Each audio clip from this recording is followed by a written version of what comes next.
Sepanjang jalan Tanjung Rajo, kiri kanan bungo elok niat, pinangan ciri lauknya terkenal di mano-mano, masak-masin pedas manis bak melihat budak gadis, songket solam kamasan kelempang panggang oleh-olehnya, padi rena bau motalang dagang rumah lagawenyo, lah tekato caramnya segugu, tak terasa gawe jadi rengan.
bidang dan inspektoratnya. Saya pelajari juga sih.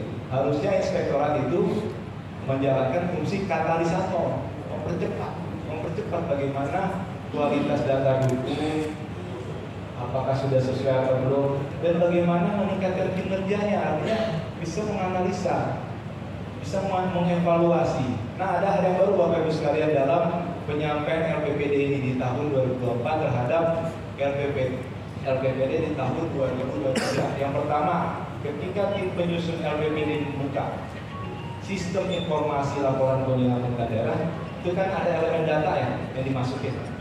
Kemudian ada mengupload data. Nah, kita mulai tahun ini mempersilahkan keluh kesahnya Bapak Ibu sampaikan sih, ya kan? Yang kami pahami adalah selalu keluh kesah itu alasannya nggak ada anggaran. Itu sampaikan situ. Keluh kesahnya karena SDM bermutasi nih, Kasubag perencanaan orang baru. Yang ketiga, nggak didukung oleh kebijakannya.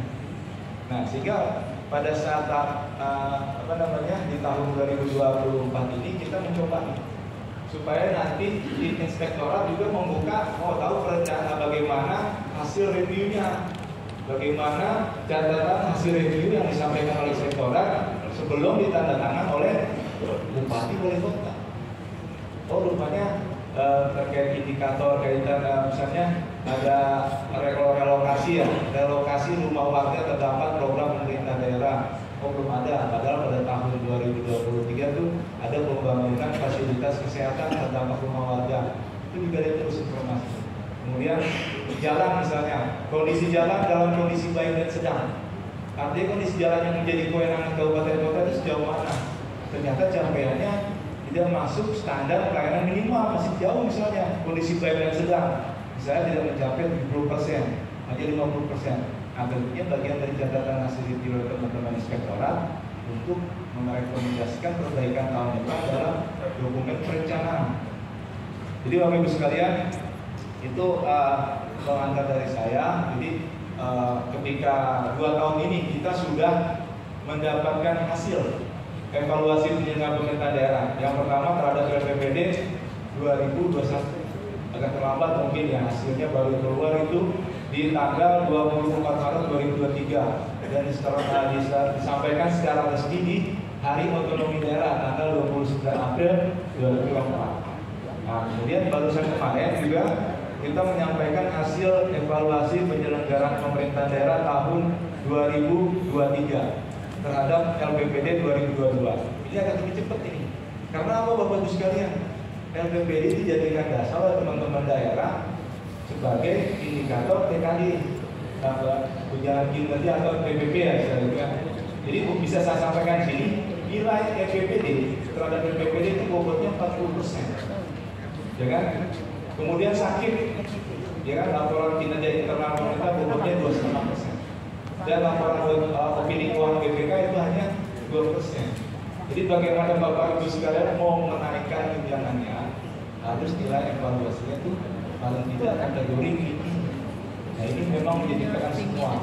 Ketika kita menjadikan pedoman dalam penyampaian laporan dan evaluasi penyelenggaraan pemerintah daerah Permendagri nomor 18 tahun 2020, di mana bobot yang paling besar untuk mengevaluasi penyelenggaraan pemerintah daerah adalah bobot makro. Maka nanti kita akan ada sampai ke slide saya bagaimana strategi. Tapi nanti itu setelah kita menyampaikan raportnya. Pada pengen tahu ya raportnya gimana?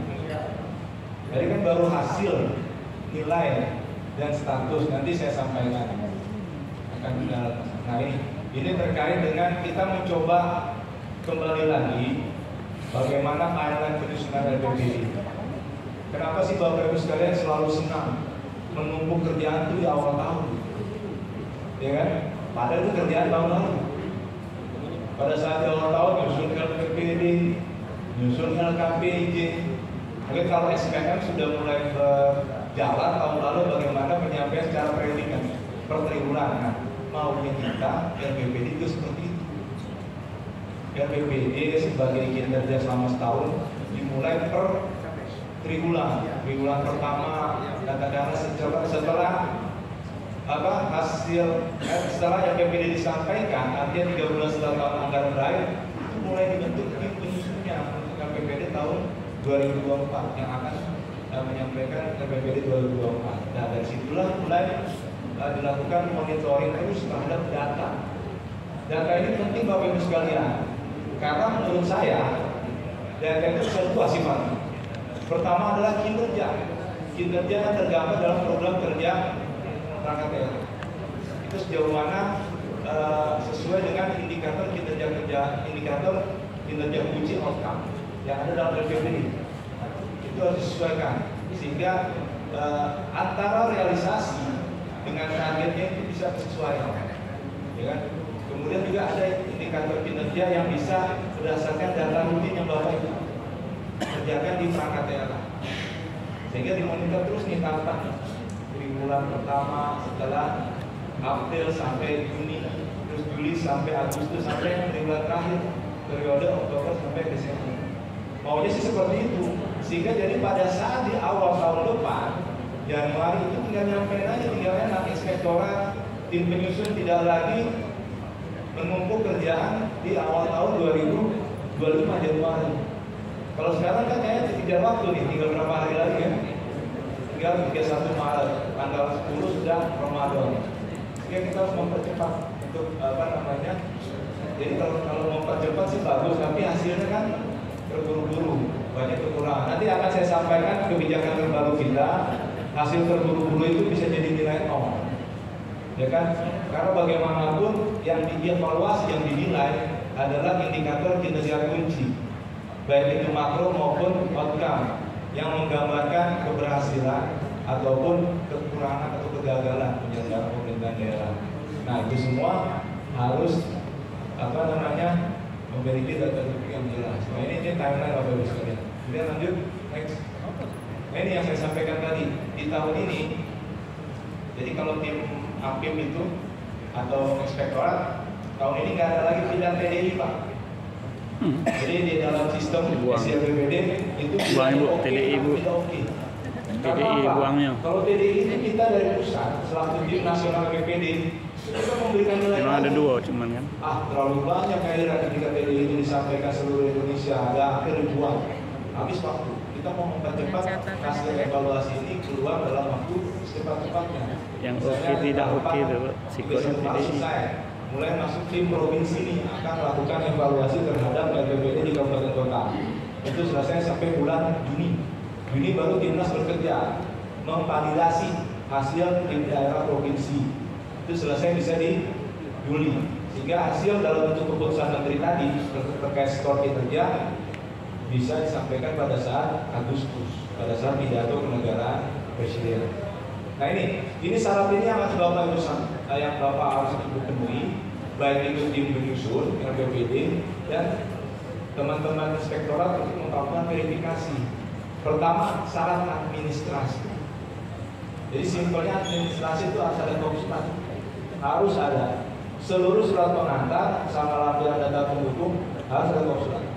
Bagaimanapun saya tahun lalu termasuk yang Pak Bela ya. Saya memvalidasi Bapak Ibu sekalian. Jadi banyak data daerah itu tidak pakai surat.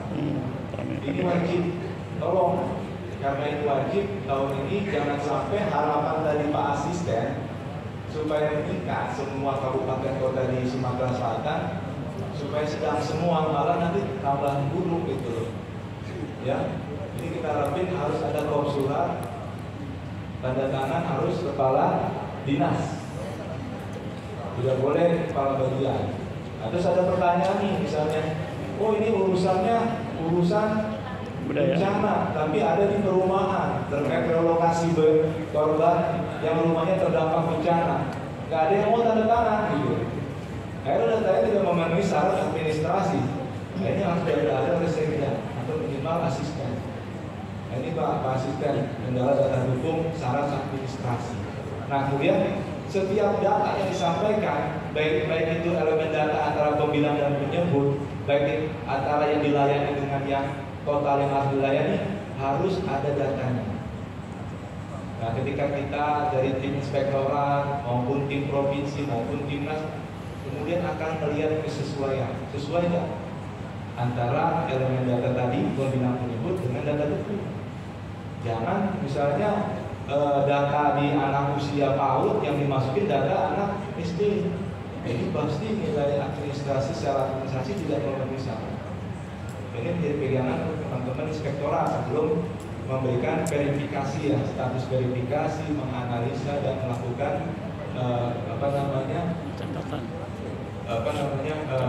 memberikan status verifikasi. Nah, kemudian ada syarat substansi.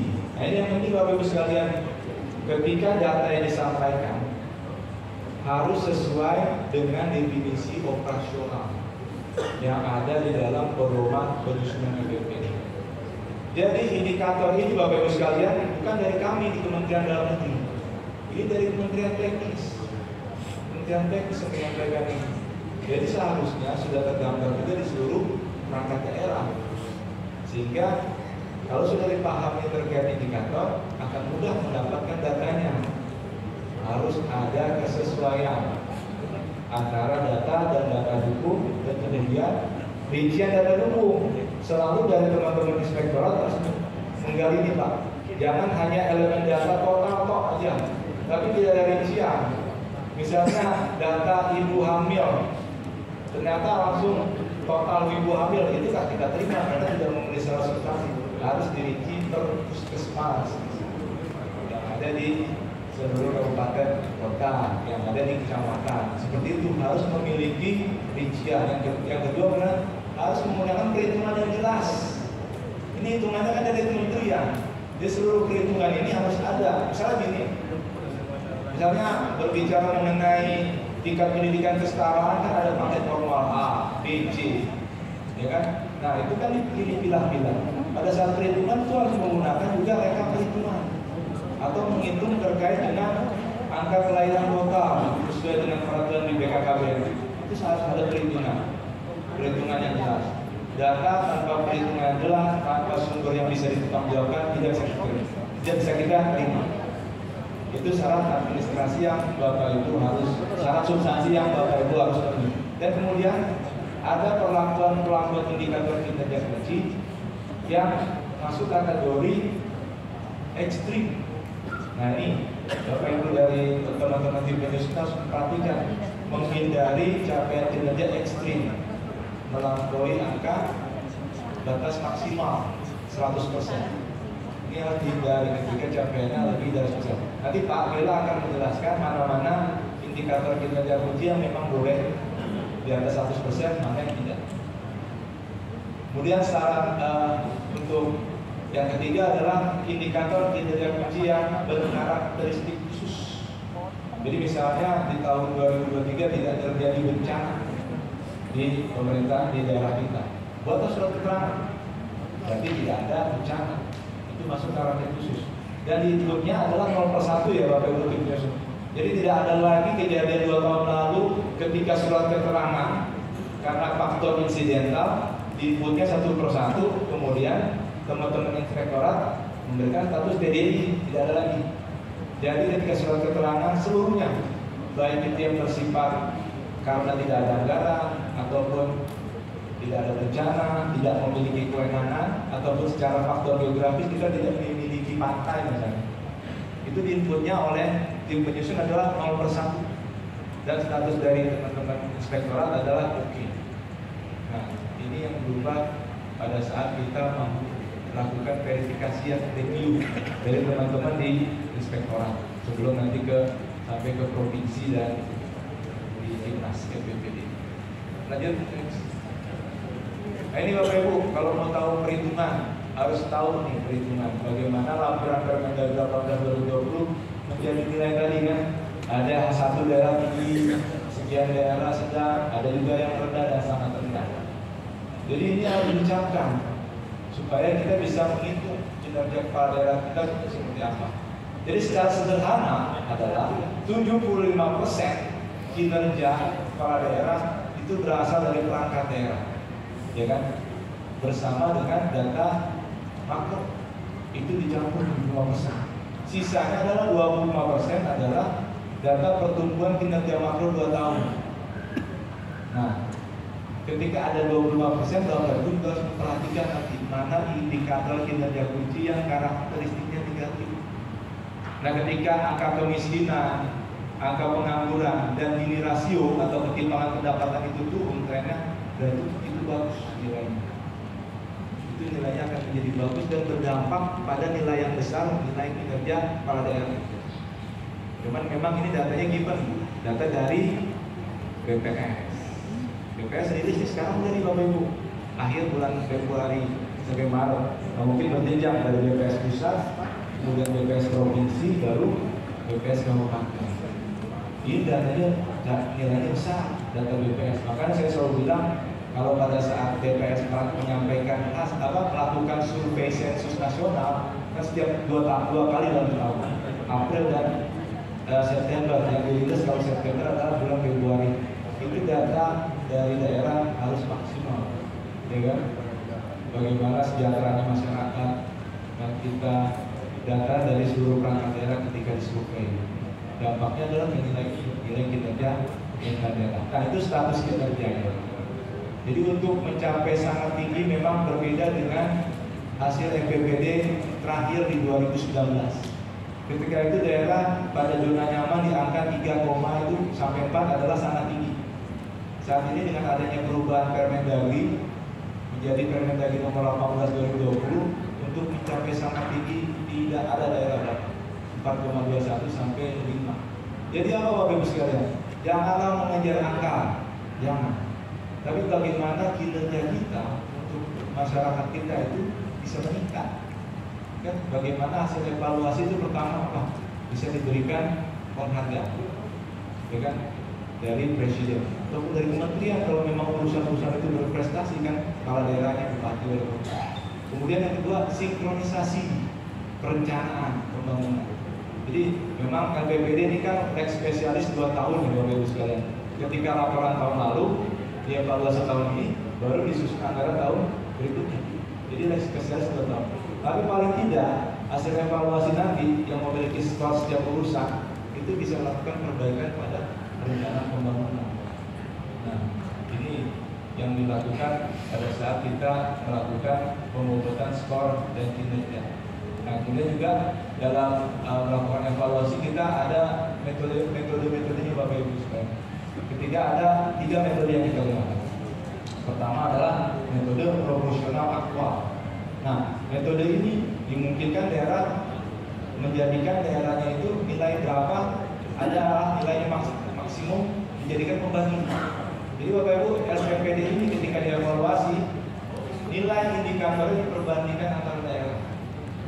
Misalnya kabupaten Ogan Ilir dengan kabupaten sebagai hasil perbandingan. Dan juga diperbandingkan juga seluruh daerah di provinsi lain kabupatennya.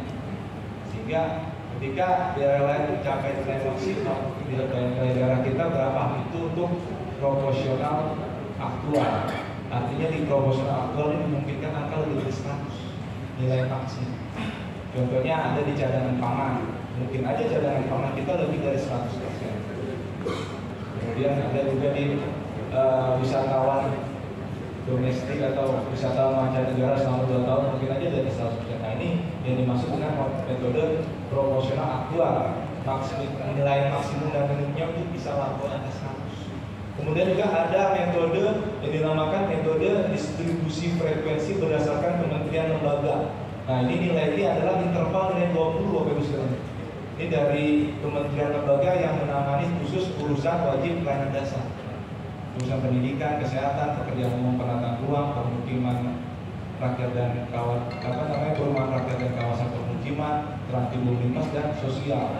Ini namanya distribusi frekuensi KL. Nilai kita tuh 0 sampai 20 nilai 1, 21 40 nilai 2, 41 63 nilai evaluasinya, 61 84 dan 81 sampai 100 itu nilainya 5. Itu metode distribusi frekuensi secara KL. Ada juga distribusi frekuensi secara keseluruhan, artinya bobotnya itu dibatasi 100 dan yang maksimal dan 0 yang minimal. Nah, ini menghasilkan skor kinerja setiap tingkatan. Lanjut Mas. Nah, ini Bapak Ibu sekalian rapotnya nih berdasarkan Kemendagri nomor 100.2.1.7 strip 6646. Ini baru gambaran rapot yang kinerja pemerintah daerah dalam hal ini kinerja bupati wali kota berdasarkan aspek bobot perhitungan. Ada yang dinamakan CKM, itu namanya capaian kinerja makro. Artinya capaian kinerja makro di tahun kinerja Bapak Ibu sekalian di 2022. Rinciannya. Kemudian CKUP, capaian kinerja urusan pemerintahan. Berarti adalah ini kinerja 2022. Ada belum? CFUP, capaian fungsi penunjang urusan pemerintahan. Berarti sama. Capaian fungsi penunjang itu di tahun 2022. Dan ada PKM. Nah ini pertumbuhan kinerja makro. Artinya pertumbuhan kinerja makro adalah tren kinerja makro selama 2 tahun. 2022 2021. Nah ini kita bisa lihat Bapak Ibu nilainya tuh sejauh mana kinerja Bapak Ibu sekalian di pemerintah daerah provinsi maupun kabupaten kota yang ada di Sumatera Selatan, sumber penilaiannya seperti apa. Nah kalau Palembang Sumatera Selatan lebih cenderung stabil Bapak Ibu sekalian, tidak ada yang rendah. Mungkin ketika rendah itu nilainya di bawah 3 Bapak Ibu sekalian. Muara Enim ya, ada Muara Enim lagi ya? Oh iya. Muara Enim Pak, saya orang Muara Enim Pak. Nah Muara Enim ini kita lihat Bapak Ibu sekalian, capaian makronya itu 2,2, berarti kan titik pembangunan manusia, mungkin angka kemiskinannya dia meningkat 2 tahun kan. Kemudian juga kinerja perangkat daerah belum tergambar bagus di 32 urusan. Yang bagus kemarin ini mainnya di pertumbuhan kinerja makronya. Nah, kemudian dari lahan ya, lahan parah aja dengan mana lahan. Ada lahan yang hadir? Lahan PDB ini lahan yang agak rendah itu fungsi penunjangnya, berarti sejauh mana BPKAD-nya, BKD, bagian barang jasa, ini menyampaikan data, berarti nilainya masih 0,77. Musirawas, kemudian masih banyak sini, Bapak Ibu sekalian datanya. Jadi kalau ada yang mau bertanya nanti sumbernya seperti apa ya dari indikator kinerja puji, ya, indikator kinerja puji makro. Jadi nanti kendala-kendala itu coba kita atasi lah tahun ini supaya nilai kita juga bisa maksimal. Karena setiap IKK itu memang secara persentase pasti nilainya maksimal adalah 100. Tapi ada perlakuan indikator kinerja kunci maksimumnya bukan 100. Contohnya di perhubungan, rasio konektivitas perhubungan yang menghubungkan angkutan darat dan angkutan sungai itu keterisian penumpang nilai maksimal 1. Jadi kita kalau Bapak Ibu sekalian dari bagian pemerintah memberikan nilai 100, nilai jadi 0. Ya. Itu harus hati-hati terkait perlakuan terhadap IKK. Jadi Bapak Ibu sekalian nilai, lanjut Mas. Next. Nah, ini yang sangat disayangkan pagar alam ya, pagar alam ada yang ada pagar alam itu dan Patawang ya. Belum. Ada pembuktian di sini inspektoratnya tidak mereview Pak. Oh iya belum. Jadi kendala di 2023 kemarin ketika 31 Maret inspektorat melakukan verifikasi, ya kan mungkin pada saat itu sudah aman ya, inspektoratnya sudah memberikan status oke. Tapi ketika dilakukan pemutahiran di bulan Juli, yang satu lubang itu diatasi nih, yang IKK rekam. Tapi IKK makronya dari baku mati dia mulai dari awal lagi.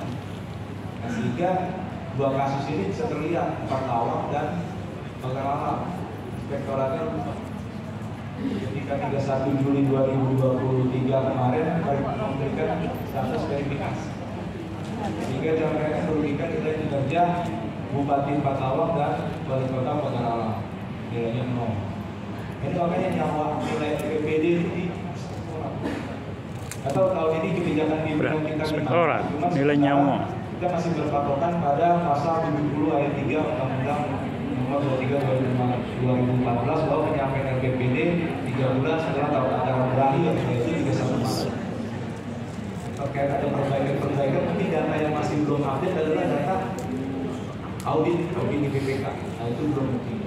Kita nggak tahu apakah pimpinan dari Kemendagri bisa bisa membuka lagi, itu kebijakan pimpinan.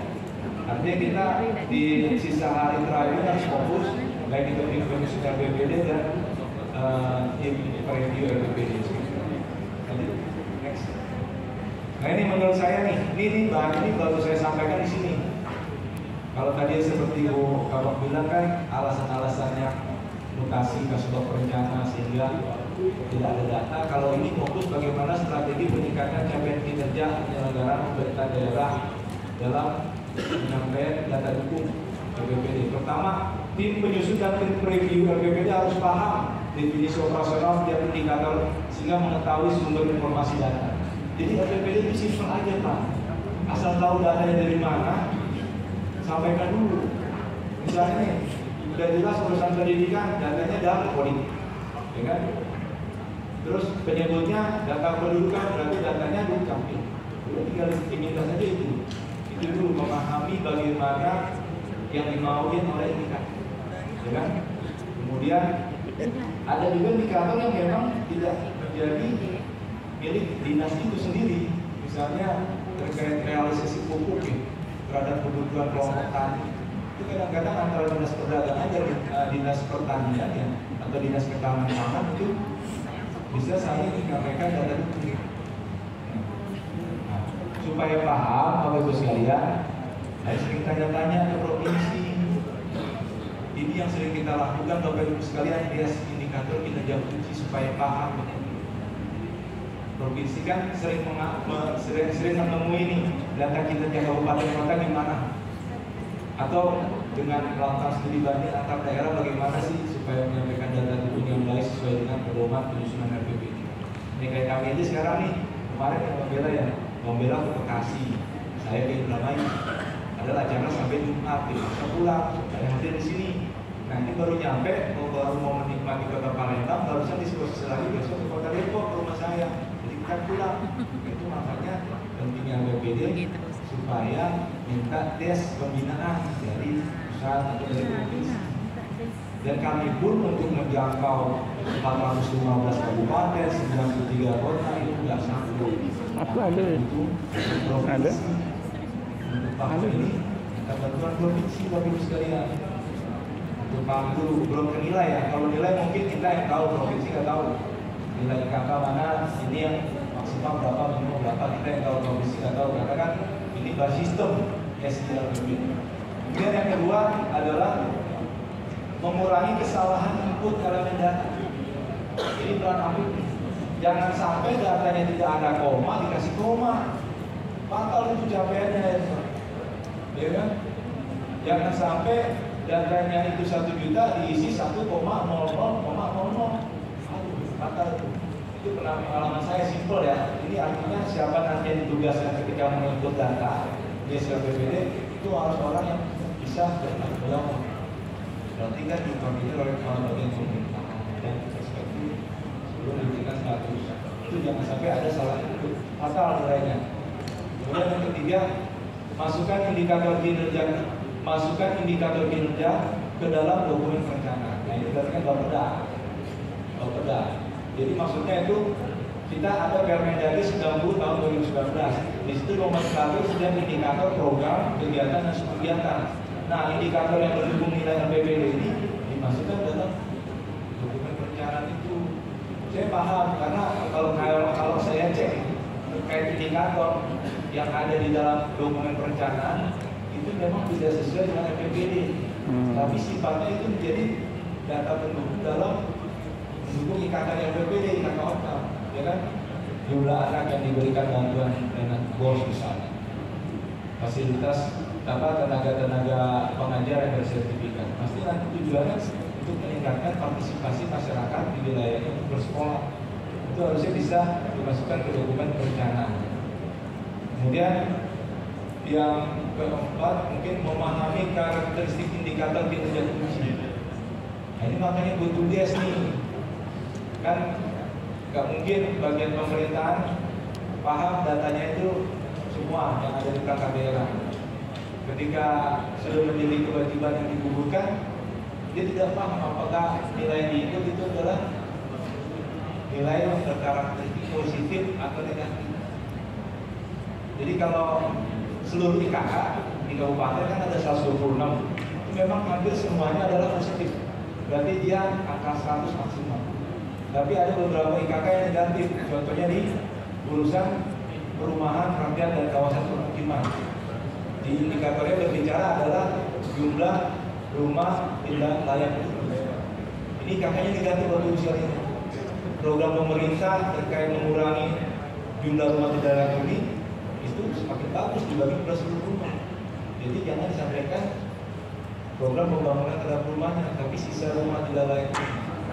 Itu IKK negatif. Kemudian ada juga IKK negatif terkait dengan kekerasan perempuan. Ini kan terkait TPPO ya, tindak pidana perdagangan orang. Kan 1/100 itu. Jadi IKK ini semakin sedikit korban kekerasan perempuan dari jumlah perempuan itu semakin bagus. Jadi indikatornya negatif. Kemudian ada juga terkait juga dengan